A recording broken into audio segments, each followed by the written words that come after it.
على خير البنات. اليوم جيت نحكي لكم وانا ندير في المكياج. جيت نحكي لكم على واحد الموضوع، الناس كيفاش سبحان الله تامنوا. مش عارفه علاش جايه هكا تامن بهاد الحوايج، وهي هذيك الامور اللي كاتبين باللي 8 ياود راح يوقع فيها مشاكل، ويوقع فيها زعما هكاك 8 ياود زعما الطاقه وحالتهم حاله. هادو يا بنات ما يلزمش تامنوا بهاد الحوايج. اذا حبيتوا اي حاجه تامنوها، هي تامنوا الطاقه اللي موجوده في القران وموجوده عند الله سبحانه وتعالى. هو الوحيد اللي عنده طاقه ويقدر يعاونكم بها في هذا العالم. اما هذوك الفيديوهات طاقات الجذب وقانون الجذب، يوجد قانون الجذب ولكن مع القران، يعني في حياه الدينيه.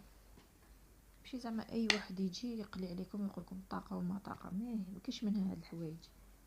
أستطيع أن أجذب كل شيء في حياتي، وهذوك الفيديوهات اللي يديروهم على الطاقات وأشبك طاقتي، هذا كل خزعبلات خرطي ما عندها حتى معنى.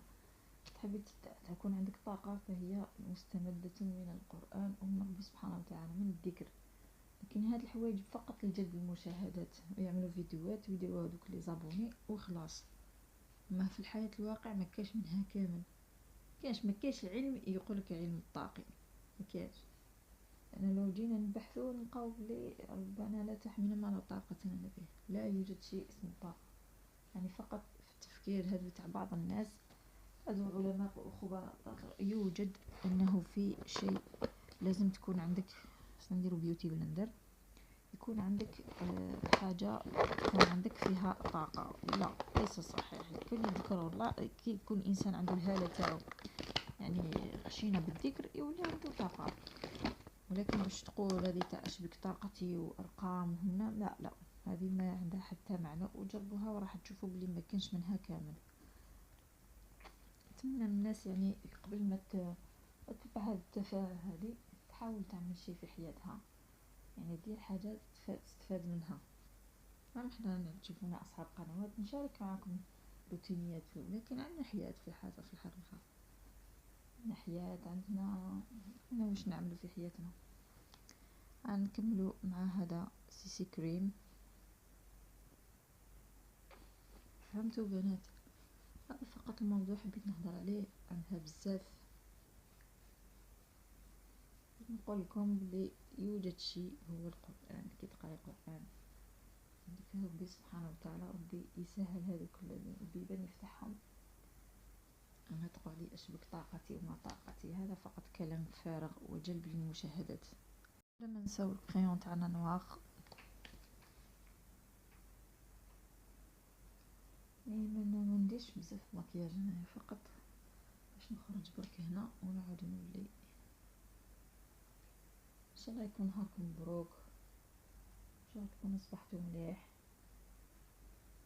الانسان باش يصبح مليح في هذه الدنيا ما لازمش يتعب نفسه. كاين بزاف من الاشياء تنحل مع الوقت، يعني ما تحلش هكاك برك، ولكن الوقت كفيل بعلاج بزاف اشياء.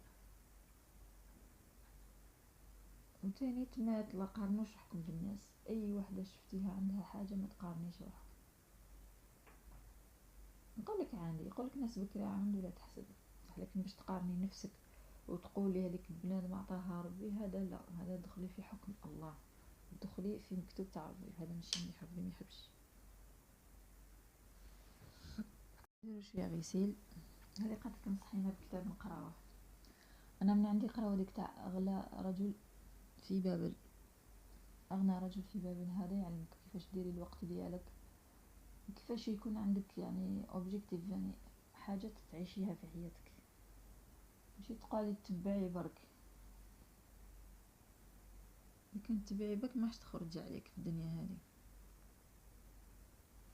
لازم يكون عندك ان بوت، يعني حاجه تبعيها في حياتك اللي تخليك ديري حاجه في حياتك وتنسي العباد. ما تقعديش تعسي في الناس، تخليك لاتي غير بروحك.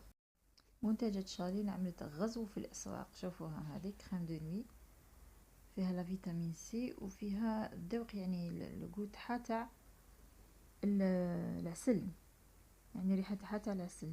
كاين بزاف كيما هكذا، كاين دو جور، كاين ايدغاطونط، كاين تاع لي ماء.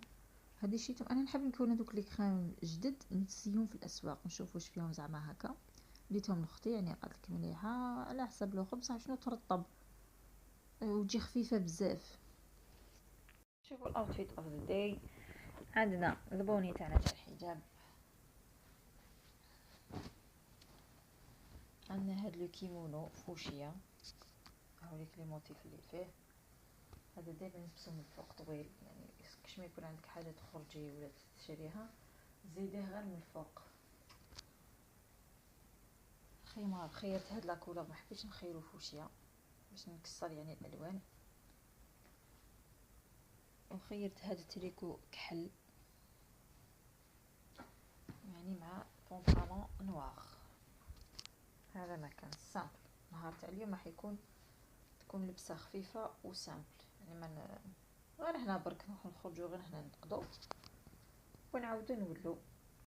بنات حنجربوا مع بعض وصفه الكاتشب لتبييض الجسم.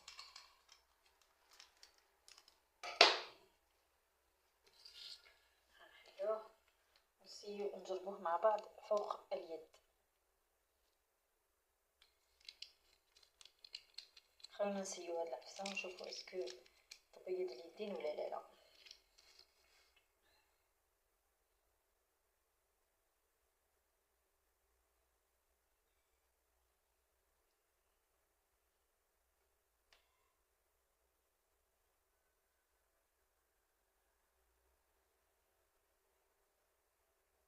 استعملتها كامله على اطراف اليد.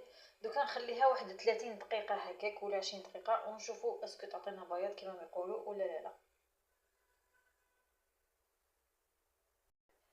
شوفوا جماعه،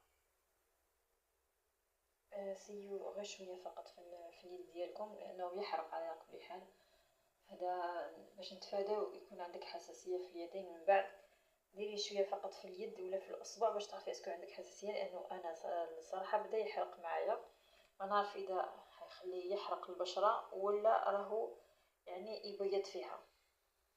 تجربه موجوده على الانترنت، حبينا نسيوها مع بعض نشوفوا نتيجه التبييض او التفتيح.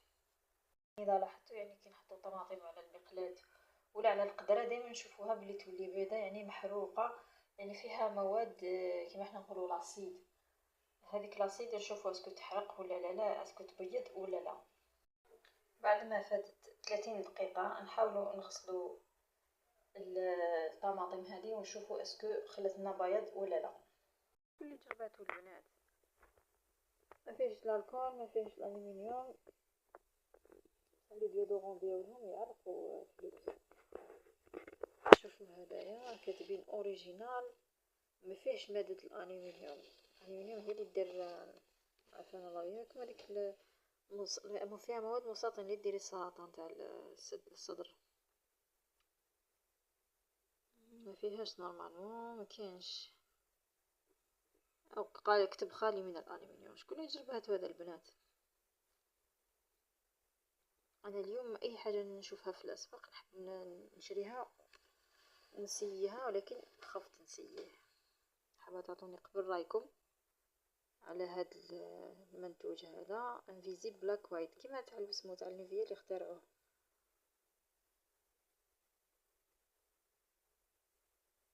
مضاد للعرق معطر 48 ساعه.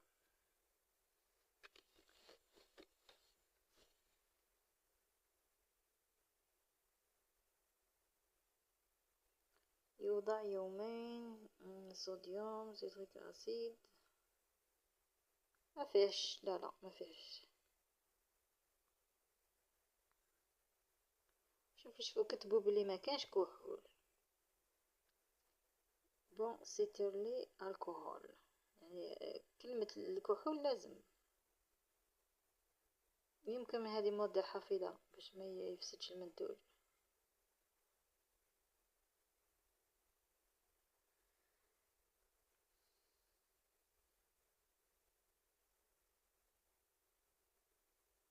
على كل راح نشوفو نسيوه ونقول لكم اسكو يحتفظ بالعرق، يخلي العرق ولا ينحيه ولا يشد ساعتين 48 ساعه كما كتبوا او لا.